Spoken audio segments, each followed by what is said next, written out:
So Luke 12 and 15, verse of the day, starts off and it says, "And he said unto them, Take heed and beware of covetousness, for a man's life consists in the abundance of the things which he possesses." Take heed and beware. What's the key word in this verse? I hear the word covetousness is the key word. For a man's life consists not, I'm sorry, I read that wrong. Well, actually, that's how some people think. They think their abundance is in their possession, things that they bought. That's where they think their abundance of life is. But it says it consists not in the abundance of the things which he possessed. Coveted. Open Luke 12 and 15 up. Go back to 14. "And he said unto him, Man, who made me a judge or divider over you?" Who made me a judge or a divider over you? And then he says, take heed and beware of covetousness. Okay, now take heed. So the verse of the day, but the word of the day in that verse, okay, that's covetousness. Explanation. That's what it means. What? We're going to find out another meaning of that in a minute. But let's go back to 13. "And of the company said unto him, Master, speak to my brother that he divide the inheritance with me." There it is right there. There it is right there. It's rebellion. 13, rebellion. That's the number. So now we know what this verse of the day, once you get to meat. "One of the company said unto him, Master, speak to my brother that he divide the inheritance with me." Now, what was the other brother situation about the inheritance that happened in the Old Testament? Family. What's another thing I'm grabbing out of this? Your family. When people pass, the family always argue over the possession.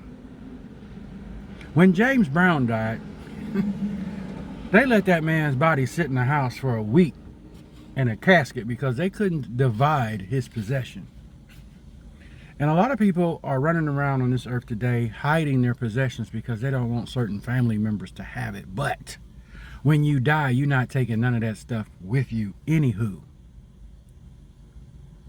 Covetousness. Now, let me pause. Let me go get that word.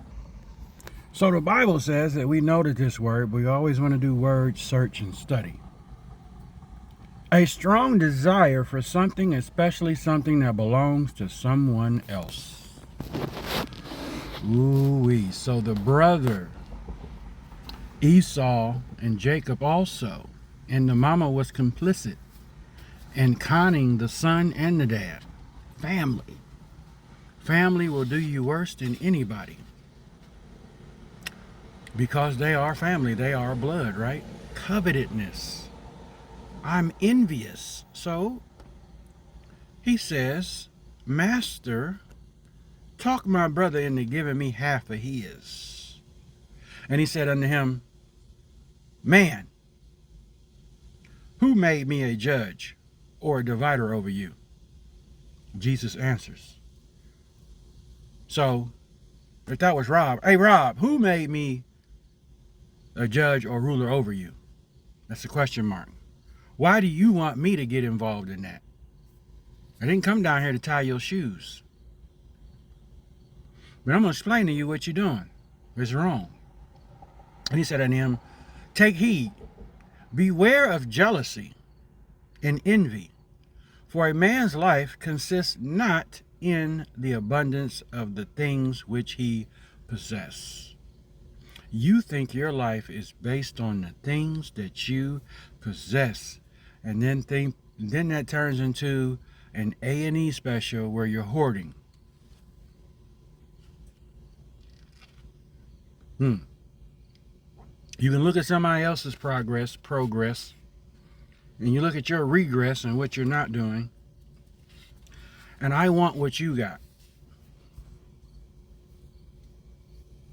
Or you can just go out and go get it on your own. Go work for it. That's what criminals come in. They covet other people's stuff that other people have worked hard for. Okay? So our life is not based on what you possess naturally. It's not. Because you can't take it to the grave with you. And you definitely can't take it when the trumpet blows. But it's not confusing. Some people can be confused on that and think, well, but the Bible also says, God says, and Jesus said, it is blessed for a man to enjoy what he worked for. But that's not your life. Your life, because that can be gone in an instant, is based on a spiritual nature, where you're going after this life. Because all this going to pass away, ladies and gentlemen.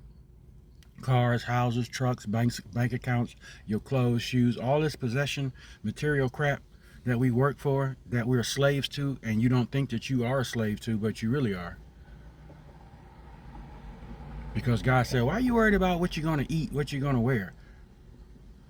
If I supplied the birds, if I supplied the lilies of the field, and you don't see them tripping, why are you? It's just innate. That's that sin nature. That's that competitive. That's those, again, covet, envy.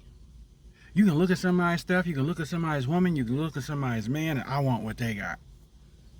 Be careful, because what they got, you may not want when you get it. So please be careful about what you think you're looking at. Based on, because God said whatever's in the world, you can obtain it if you put your brain to it. So you may be looking at somebody's, as we say, looking at somebody's whip and say, ooh, I like that car. That might motivate you, right?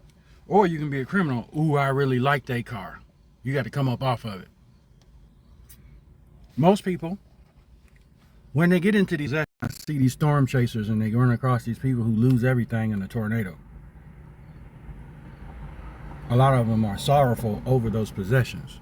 Some are not. Some are just grateful to be alive. You know the difference between worldly folks and spiritual folks.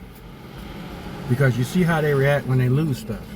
Are they sorrowful over their possession, or are they grateful that they're still alive? Which one are you? Deuces.